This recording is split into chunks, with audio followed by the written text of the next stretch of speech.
Hello, and welcome to Calming the Chaos podcast, where we talk with people around the world who can help you find peace in a chaotic world. I'm your host, Tracy Canella, licensed mental health counselor, certified eating disorder specialist, and advanced clinical hypnotherapist. Calming the Chaos podcast is for those who want self-help resources and education. It's not a substitute for counseling or psychotherapy.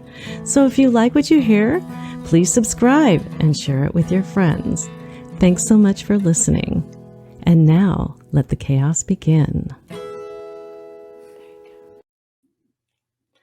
In this episode of Calming the Chaos, I am here with Spencer Bishins. And this guy is a disability expert. He has worked with the Social Security Administration for more than 10 years. He's written a book, he's processed claims, and he's also worked on the adjudicating side of disability. So he knows all things disability. If you have a disability, and you want to know more about the disability system in the United States, how it works, if you have any questions at all, we're going to try and cover it here on this podcast. So I'm going to go ahead and introduce our guest now, and we're going to talk about the disability system in the U.S. Welcome, Spencer Bishins. Thanks for having me. Absolutely. This is a topic that really interests me. I used to be a voc rehab counselor. That was my first counseling job. And so I worked with a lot of people who had injuries on the job, and our job was to see if they could get back to gainful employment. We worked with the medical people, psychologists sometimes. So I'm really excited to have this conversation about disability. Why don't you go ahead and tell us a little bit about you and your history and how you got started doing this work? Sure. After law school, I worked in the private sector for a couple of years, and I started in 2008, which was not the greatest time to be entering the American job market, Right. And the legal field was no exception. So it took a while to get my first real solid career position. And at that time, I was just kind of applying for everything. And Social Security is the one that stuck. So people ask me, how did you end up in disability? And my answer is by complete accident. And but then I stayed almost 11 years. And I wrote almost 2,000 disability decisions for Social Security judges during that time. And I reviewed a few thousand more on appeal. So I have a pretty good sample size. So the things that I talk about in the book about the process and the traps to look out for and all that, I have a pretty good sample size to make that judgment on. One other thing I want to say, though, up front is you talked about a moment ago that you worked with people who had become injured on the job. But I just want to point out that so many disability applicants apply with mental health impairment allegations, either as the primary impairment or perhaps as a secondary impairment. If someone's injured and they're not working for over a year, people become anxious, they become depressed, there may be some PTSD. So I would say the majority of applications have mental health impairments alleged. And so it's important for people, even if you haven't been physically injured, to understand that if you've paid into the system, those benefits are there for you as well, regardless of what your impairment is. Mm. Yeah, I am aware of that. I think it's a little bit more of a difficult process to get a mental health illness, or it's not an injury, but a disability, because you have to prove that it impairs your ability to do your job. Is that correct? Well, not your former job. It's even worse than that, since we're talking about chaos. Social Security standard is you have to show that you can't do any full-time work in the national economy. So, let's say you used to work in a warehouse, just because a lot of people who get injured tend to work in warehouses, and you become injured. Well, if you're under the age of 50, you can't just show I can't go back to work at the warehouse. You have to show you can't be a cashier, or an eyeglasses repairer, or things that don't involve a lot of strenuous lifting and physical activity. Mm-hmm. And that can be really difficult. But the other thing I think that you're getting to is that a lot of physical impairments, particularly musculoskeletal impairments like back injuries and knee injuries, there's just really good evidence for those, right? MRI, X-ray, surgical reports. It's really easy to see if someone has a torn ACL or disc degeneration in the back. Whereas with what I call non-visible impairments, whether they be physical or mental health, they're much harder to prove. Some non-visible physical impairments may be a lung disorder, a heart condition, HIV, fibromyalgia. Those can be just as difficult to prove sometimes as mental health impairments. Mm-hmm. And but you still qualify if you have those impairments and they impact your ability to work and you can't do full-time work. You still qualify, regardless of the opinions of people who might come up to you and go, "Yeah, you don't look disabled to me." That doesn't matter. It's based on evidence, right? And if you have evidence to show that you can't do full-time work, you can get disability benefits from Social Security. Yeah, and they used to call it objective medical, right? Like that MRI that you can see that there's a disc problem or there's something that you can actually see, Right. rather than I just have pain and I can't do. That's a little bit harder with cases like fibromyalgia, but I think sometimes that can even be allowed for a disability claim. So that is interesting that you mentioned that, and thanks for clarifying. I wanted to ask you, you have a master's degree from the London School of Economics. Was economics your first interest? And then you ended up getting a law degree. So could you tell us a little bit about the schooling track and what your Sure. interests were? My undergraduate degree is in economics, but actually at the London School of Economics, which is somewhat poorly named because they have a business school and they have my wife actually has a degree in something like architecture and city planning from the London School of Economics. So there's lots of different degree tracks at the London School of Economics. So the name isn't the most accurate name. My degree there was actually in politics. And then after that, after the 1 year in London, I came back to the United States and went to law school. And I had an idea of some things I wanted to do when I was in law school. Social Security and disability were nowhere on my radar at that point. But like I said, I came out of law school and passed the bar in 2008. And at that point, I got a real solid education on macroeconomics. And how, whatever you were thinking you might want to do, you can't necessarily be picky in a spiraling economy. Yes, for those of you younger folks who weren't around or adulting in 2008, that's when the stock market took a big crash. So we had this whole economic chaos that happened in 2008, which is when I started actually investing, because it was just everything was so low and we did have some money to invest. And I think that was a good time. That was a great time to start investing. And so yeah, so that you got kind of thrown into this field. Did you like your work when you did it? Because you've done it for a long time. Yeah, I was with Social Security from 2010 to 2021, and I had really good training when I started. We had a great training program, lots of really good trainers, and everyone that was with me at the start of that program was all brand new. So we were all in the same place. We had a lot of the same questions. But I had a 6-week training initially, and then that was followed by really like on-the-job training, where the whole first year it was go slow, take your time, ask lots of questions, don't worry about how many cases you're doing. And I took full advantage of that. And I was just like the question machine. What about this? What about this? Could we find this person disabled? What about this impairment? How does this work? And really, that even after the first year, the Social Security regulations are so complicated, so chaotic, that even in the latter half of my tenure, I would see things that I hadn't seen before, and I'd have to go talk to someone and say, I've never seen this scenario. What do we do with this?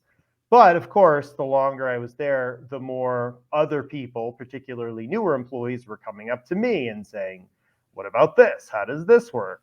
What is the evidence for this particular impairment? There are ways to prove non-visible impairments. HIV has blood testing, a breathing impairment has lung capacity testing. As you're aware, mental health impairments have a variety of tests based on what the impairment is and the DISM criteria.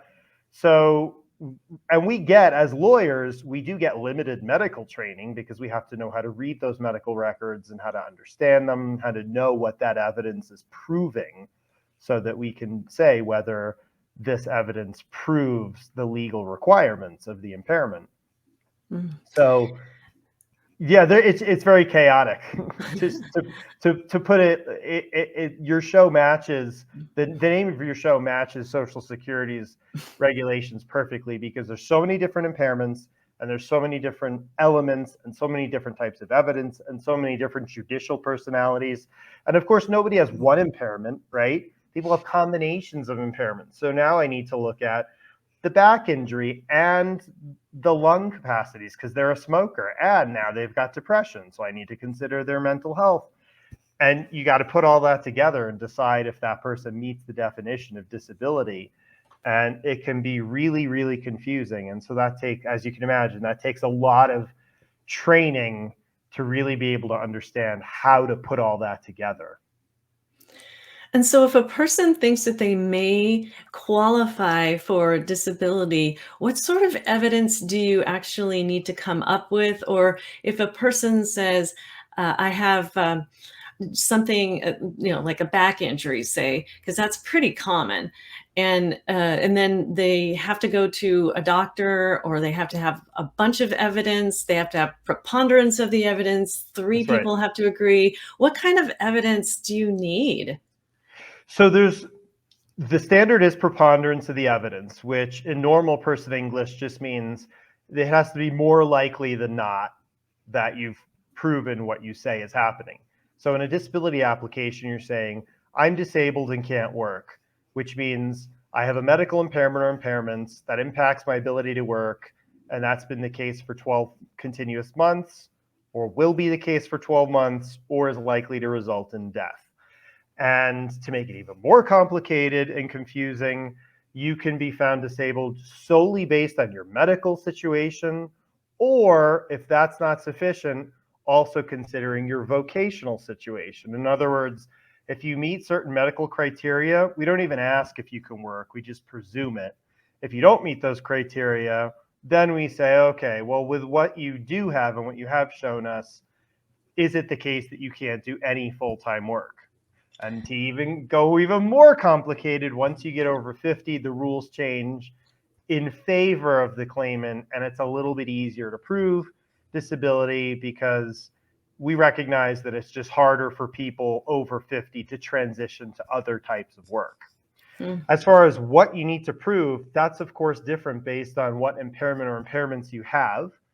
But I talk about two important things in the book.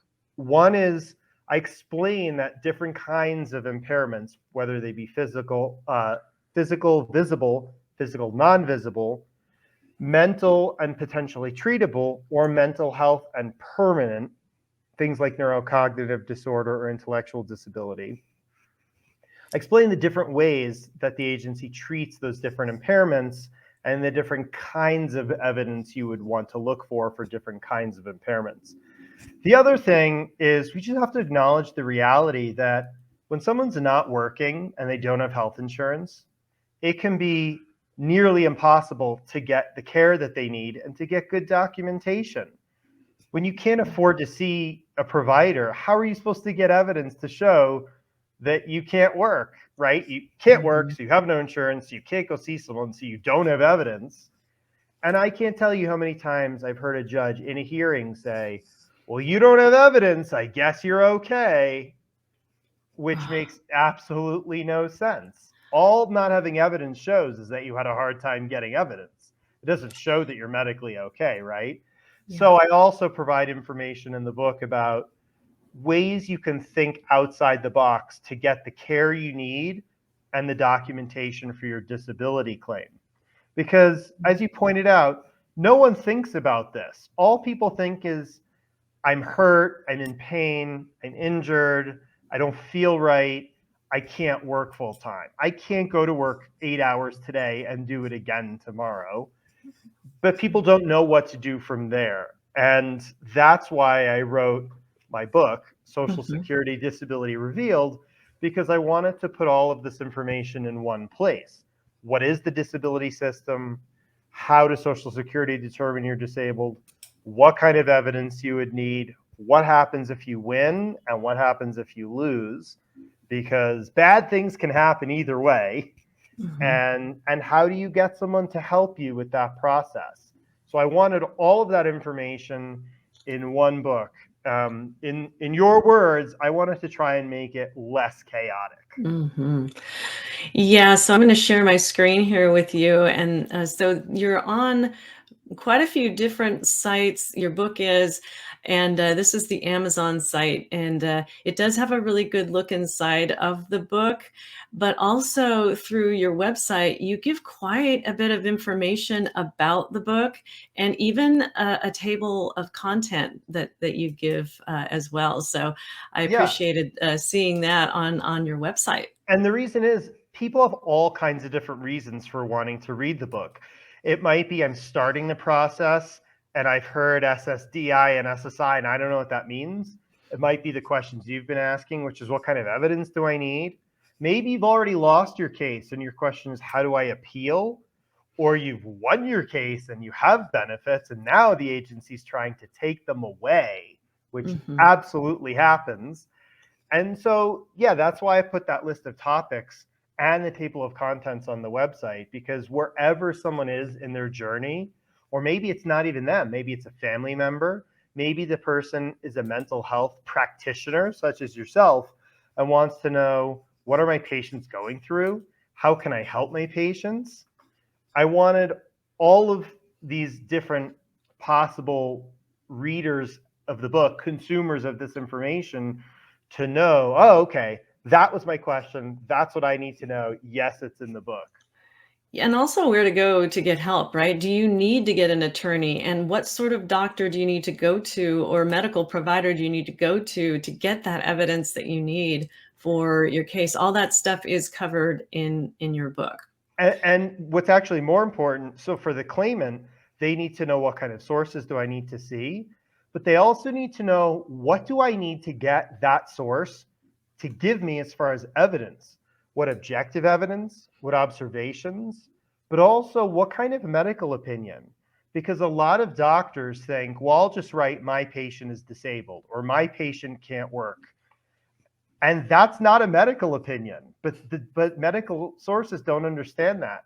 They'll write, my patient can't work, my patient is disabled, here, go give this to Social Security, you'll get approved. I can't tell you how many medical opinions I've seen that say that, but for a Social Security judge, this person is disabled isn't a medical opinion, because who decides if someone's disabled? The judge. It's a legal finding, not a medical finding. And so the first thing, before even considering that opinion, the first thing the judge will do is ignore that opinion. It's not an opinion. It's basically useless. So doctors have to know what to put in their opinions in order for them to be considered valid and useful. But since they don't know, unfortunately, that really falls on the patient or their support system to say to the source, to the medical source, here's what I need you to put in the medical opinion. I need you to specifically say how many hours a day I can stand and walk, how much weight I can lift. Can I get through an 8-hour day without needing to lie down, or would I need to lie down during the course of an 8-hour day? Medical opinions have to get really specific. And because your doctor probably doesn't understand that, unfortunately, it's you, the patient, that has to tell them that and tell them what information you need. But fortunately, if you've read the book, you'll know that, and you can get a really good, solid medical opinion that would be really good evidence in your case. Well, is that why so many people are denied, is because of those medical opinions are just opinions? They don't really know what to say and what information to give to the judge who is going to render that legal opinion. Yeah, that's basically what's happening in most cases at the initial level when someone first applies. They don't have great medical records. It's hard to get your medical records in the United States. People see lots of different sources. Some medical records are in paper. Sometimes a doctor will say, I'll fax these to you like it's 1986. Sometimes they'll say, come in and get them. Sometimes there will be a charge. Oh, you want your medical records? It's $58, and people can't afford that when they're not working and have no money. So there's all kinds of different reasons. Our medical record keeping system in the United States is chaos. Our healthcare system is chaos. So people aren't seeing the right people, or they're not seeing enough sources, or they can't get those records. And a lot of people think, well, I know I'm disabled and can't work. I'll just get my records from my doctors. I'll, put them in a manila envelope and I'll hand them to the person at the Social Security office. When can I expect my first check? But that's not how it works, because if those records aren't sufficient to prove that you can't do any full-time work for a full 12-month period, you're not going to be approved. And that's why the vast majority of people are not approved at the initial level. Now, when they get to the hearing level, a lot of times people have a representative. They've already had 2 denials, so now they're looking at their records a lot more thoroughly and seriously. They're filling in gaps in their records. That's when people go to their medical specialist and say, I've been denied twice. I need to take this more seriously, and I need really good medical opinions. I need you to tell the judge not only that I can't work, but specifically why I can't work. Records do tend to get better and more solidly developed, particularly with the help of an attorney or non-attorney representative. And so sometimes at the hearing level, the pay rate does go up. But yeah, it's a problem with the evidence, with the medical opinions, with the fact that initially people don't know the information in this book and don't have a representative helping them. And when you don't know what's going on, when you don't know all the reasons that the deck is totally stacked against you in this process, you're not going to have a very high chance of success. One thing that you asked is, do people need a representative? And my answer is, you don't technically need one, but I highly recommend that you have one. As I said earlier, I wrote almost 2,000 decisions. I have a really high sample size to make these judgments on. And I can tell you from seeing lots of cases where people did not get a representative, they chose to DIY a very serious legal process where tens of thousands of dollars was on the line. Compare that to the cases where people went ahead and got a representative. It's night and day. The amount of medical evidence, the record development, the medical opinions, everything is just so much better and looks slightly less chaotic when there is a representative involved. So my 2 main themes are educate yourself, because there's no substitute for you knowing the process, how your evidence is going to be looked at, what kinds of evidence and opinions you need. But also, you're not an expert as the claimant, so go hire a Social Security disability representative who knows the law, they know the judges, they know what happens at the hearing. It's really a team effort between the claimant working with their representative to present the evidence in the best light possible. Well, and so I assume such representatives cost money. And if you're not working, you may not have that much money. So there's the question of, can I afford a representative? And what if the representative just won't take my case? What if they won't take me? Maybe I can't afford them, but they just won't take me. Can you speak to that a little bit? Yeah, so there's 2 different issues there. The first is, almost every claimant can afford a representative. And really, you can't afford not to have one because it's just too serious a process. There's too much in the way of benefits on the line, and it doesn't make sense to try and do this on your own. If you wouldn't fill your own cavity or do your own heart surgery, you probably shouldn't do your own legal proceeding, right? The good news is Social Security has very strict rules for how the representatives get paid, and you don't have to pay them anything up front. And you may have seen a commercial on TV like no fee unless you win, and that's actually true. They won't get paid a fee unless you have a favorable outcome. And even if you have a favorable outcome, they only get paid from your past due benefits. And that's benefits that you were entitled to receive but didn't because the process just took so darn long. So they don't get any of your future benefits. They don't get any of your Medicare benefits. It's only your past due benefits and only up to 25% of that.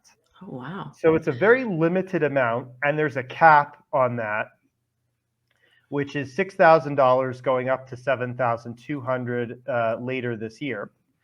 But the thing is, that's great that there's a cap, but what that also means is they're not making very much on each case, right? And what that means is it turns it into a volume business for the attorneys and non-attorney representatives. What that means is they have a lot of clients.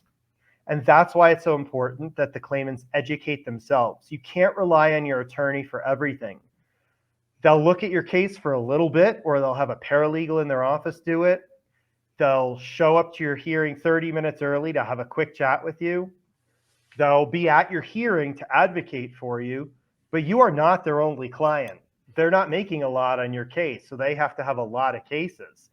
And so you really need to understand the terminology, how Social Security makes decisions, how they look at evidence. You need to be able to have a conversation with your representative using Social Security terminology and rules and procedures, which you'll learn in my book. And then you can have a really effective conversation with your representative and work with them to present your case. The other question is, what happens if a representative won't take your case? This does unfortunately happen. There's a couple different reasons. One might be they don't think there's going to be back benefits, past due benefits, so they can't get a fee. The good news with that is sometimes if you just wait, if your case gets denied and then it's another year before your hearing, as time builds up, then you'll have past due benefits and a representative might be able to get a fee. But there are some kinds of cases where there's just no fee for the attorneys and non-attorney representatives. And the bad news is it's hard to find someone to represent you, and a lot of people do have to do those on their own. And the agency understands that, and they understand why if you have that kind of case, you might not be represented.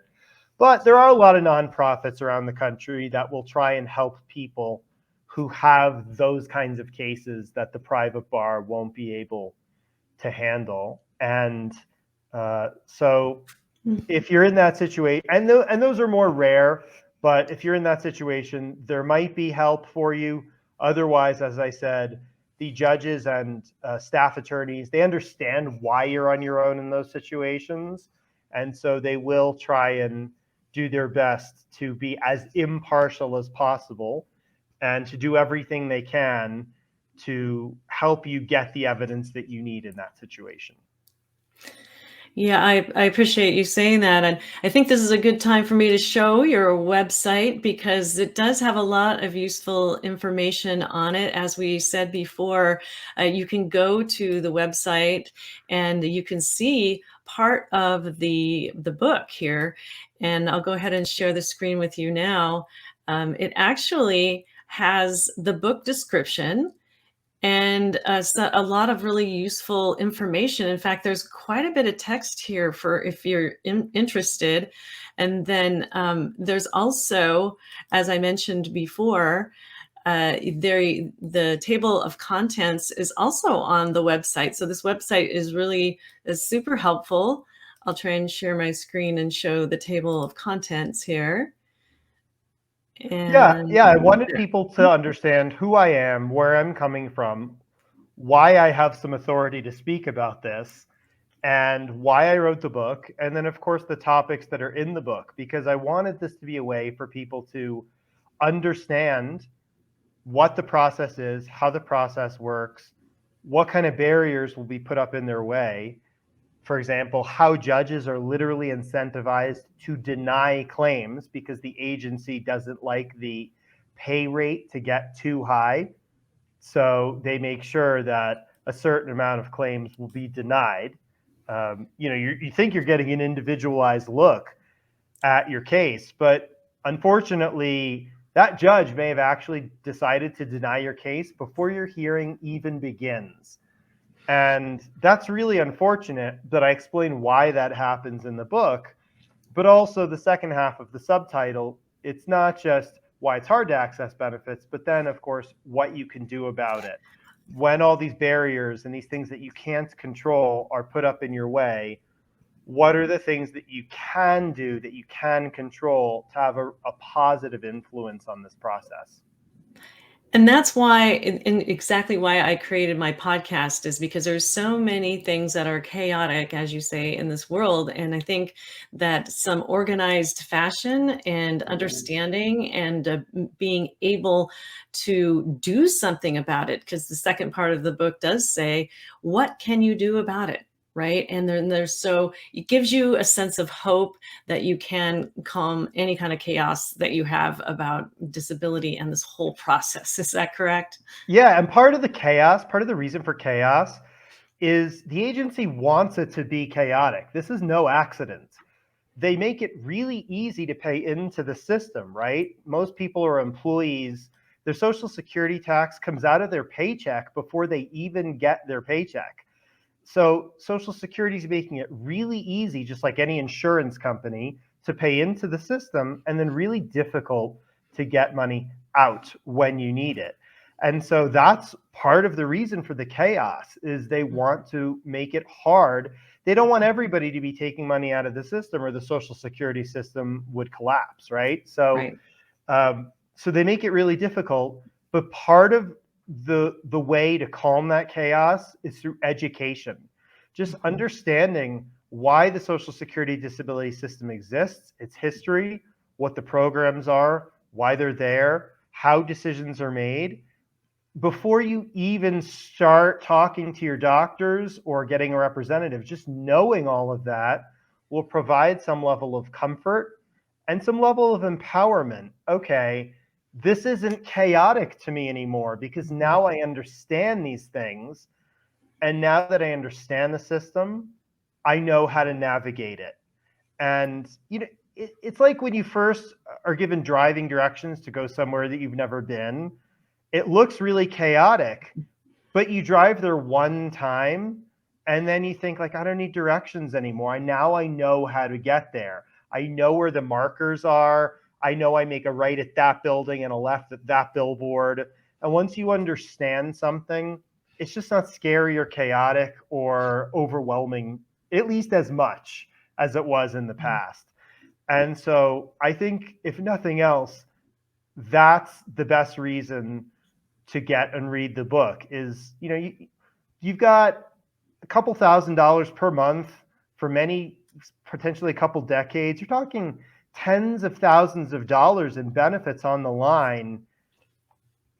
Don't just flip a coin, right? Don't just go into this completely blind. Know what you're getting into, know how the system works, so that you can present the best possible case. Social Security does approve a lot of cases, and I wrote a lot of favorable decisions. But those decisions were written in a favorable way because those people had really good evidence, really good medical opinions. Their medical records told a particular story, and they explained really well why this person can't work. And that's what you have to do in order to be found disabled by the Social Security Administration. But you have to know how to tell that story. Yeah, because like you said, you made it kind of sound like a conspiracy. Inherently, they don't really want to approve you, right? So they make the system hard, difficult to manage, and chaotic. And so then this conspiracy happens possibly behind the scenes, which I love conspiracy theories, by the I way. mean, part of it is a conspiracy, but the thing is, it's a known conspiracy. That's what every insurance company is, right? They take in more than they pay out. And Social Security disability insurance, it's really no different. They have to take in more than they're paying out. So there's money in the Social Security Trust Fund for retirees and for future beneficiaries. Right. And so it's an open secret, let's put it that way, Yeah. right? They're not approving everyone. In fact, they're not approving half the people. And for the other half, the people who are being approved, it's not at the initial determination. Some Mhm. people are approved at the initial determination, and some people have to fight years for their benefits. Yep. But ultimately, getting those benefits is because you put together a solid record and a solid story so that that judge, even if they're a low paying judge, some judges pay 20% of their cases, but there is still 1 out of 5, right? Even for that low paying judge. And that's the thing is, even if you get a judge who's really hard to deal with, who doesn't pay a lot of cases, you got to know how to present your case so that you basically leave that judge with no choice but to be that 1 out of 5. You want that judge to say, this is a great medical record. I got medical opinions. I deny a lot of cases, but I can't deny this one. Right. And but you have to know how to do that, right? Mhm. And it is a chaotic system. It's a chaotic world. So educating yourself, having a good representative, knowing what you have to do, and then putting that game plan into action and doing it. Yeah. Well, you said something earlier that intrigues me, and that is you could be approved for benefits and then later on denied. How does that even happen? Yeah. So you could be approved and then have those benefits taken away. And the reason is Social Security benefits are not intended to be permanent. They're not intended to go all the way through retirement age. They really are intended for anyone under the age of 50 to be temporary. If you're over the age of 50, Social Security will, it's rare that they're going to go back and re-examine your situation. Just because you're so close to retirement age, it might not make financial sense for them to spend the money and time and effort to do that. But if you're under the age of 50 and you're found disabled, that's not intended to be a long-term thing. They're intended to be benefits for you to get while you're getting treatment so that you can go back to work. And so Social Security does something called a continuing disability review, a CDR. Of course, I talk about this in the book and I explain what these are. But anyone who's been found disabled will understand what these are. You get these forms from Social Security, could be in a year, could be in 3 years, could be in 7 years. But almost certainly, unless you have like intellectual disability or a neurocognitive disorder, something that's really considered permanent, Permanent. from everyone else, though, you're going to get these forms and they're going to say, tell us about your medical treatment. Tell Mhm. us about your medical situation. Show us your medical records from the date we approved you until today. So you can't stop seeing medical sources.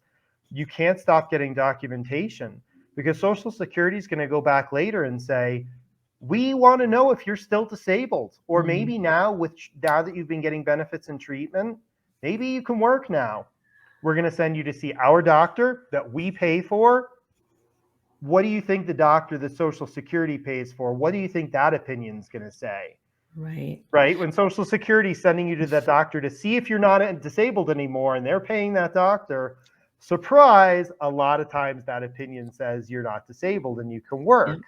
Mhm. And so you have to understand that process and know that that's coming. And so many people get their benefits and then they get caught off guard a few years later when they get this paperwork and they don't have great documentation. And now they start scrambling to go see doctors and to get opinions. But by that point, it might be too late because now you have this gap of a few years when you weren't getting treatment. And Social Security will say, oh, so you stopped getting treatment right after we approved you. seems like maybe you didn't really need it, huh? And yeah, if they find that you can go back to work, they'll take away your benefits. Wow. Or if you That's go just back, crazy. or if you choose to go back to work, even part-time, and you earn just a little bit too much, they'll say, looks like you can work now, because it's a dollar amount that matters, not the number of hours you're working. So you could work 10 or 15 or 20 hours a week and accidentally earn too much, and Social Security terminates the benefits that you worked so hard to get. So you really have to know how the system works before your hearing, but you also have to know what happens when you get denied. You also have to know what happens when you get approved, so you don't end up in this situation. Because believe it or not, it can get even worse. Because if you were getting benefits and Social Security decided you weren't entitled to them, you now end up with an overpayment where you owe Social Security money. So you went into this trying to get benefits, and you come out being the one who owes the government money. Surprise. And you don't want to owe the government money. They have a lot of power. Wow. So, yes, please check out Spencer's book. I'll share the screen again, and it's called Social Security Disability Revealed: Why It's So Hard to Access. So there's the problem, benefits, and what you can do about it. There is the solution to the chaos, for sure. Wow. So such a lot of information here. I do know you also, you are on social media. I'll go ahead and put your Facebook page, and that's Bishins Publishing. That's on Facebook. And it's actually a really cool page. It will tell you how many interviews he has been on. He's been on quite a few. And let's see if I can pull it up here. Yeah, and we also provide some tips and, of course, things for people to think about. Like, for example, that one that you're showing right now, people in the entertainment industry can be found disabled. We sometimes think of warehouse workers, construction workers, like we talked about earlier, people with back impairments, right? Teachers, doctors, other lawyers, people in the entertainment industry, restaurant servers, cashiers, anyone can be hit with a medical impairment, and it's often unexpected. Not always. Sometimes it's a chronic condition that deteriorates over time. Whether it's that or whether it's unexpected and it happens very suddenly, people are hit with all kinds of medical impairments for all different reasons at all different points in their lives and their careers. And so that's why it's really important for people to understand that you've been paying into the Social Security system, even if you didn't know you were, and even if you had no idea there was a disability system, there is, and you've paid into it. So if you can't work, it's a really good idea to familiarize yourself with how that system works.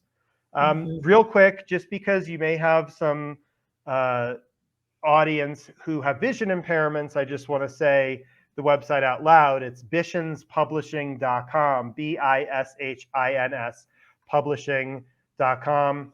Facebook and Instagram at Bishins Publishing, Twitter at Bishins Pub. And again, the book is Social Security Disability Revealed: Why It's So Hard to Access Benefits and What You Can Do About It. It's a chaotic system, and the best way to calm that chaos with regard to Social Security disability is to educate yourself on the process. It's going to be somewhat confusing.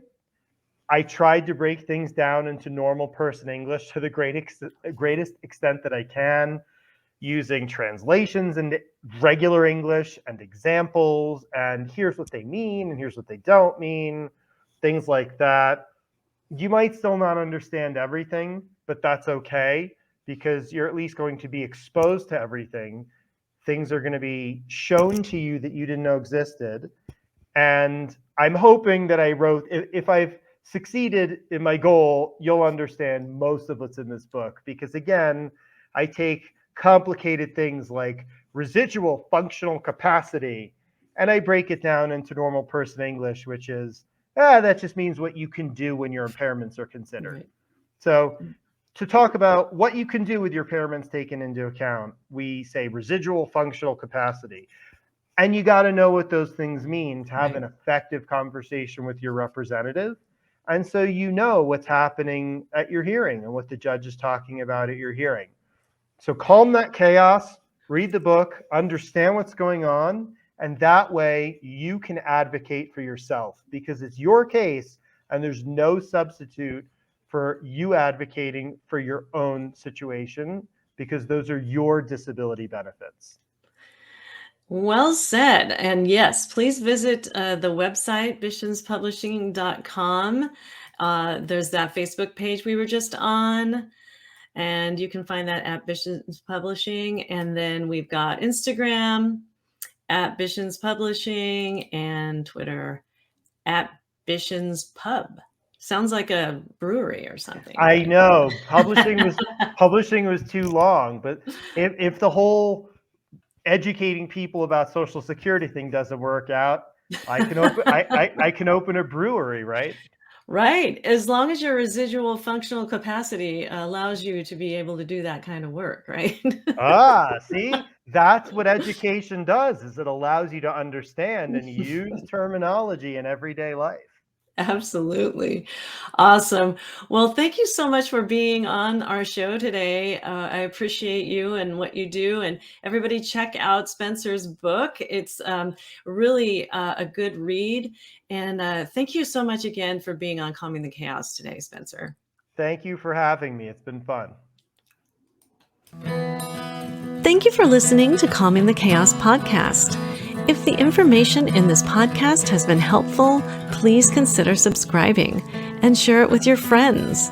You can find this podcast on iTunes, Apple Podcasts, Google Music, Spotify, and on YouTube.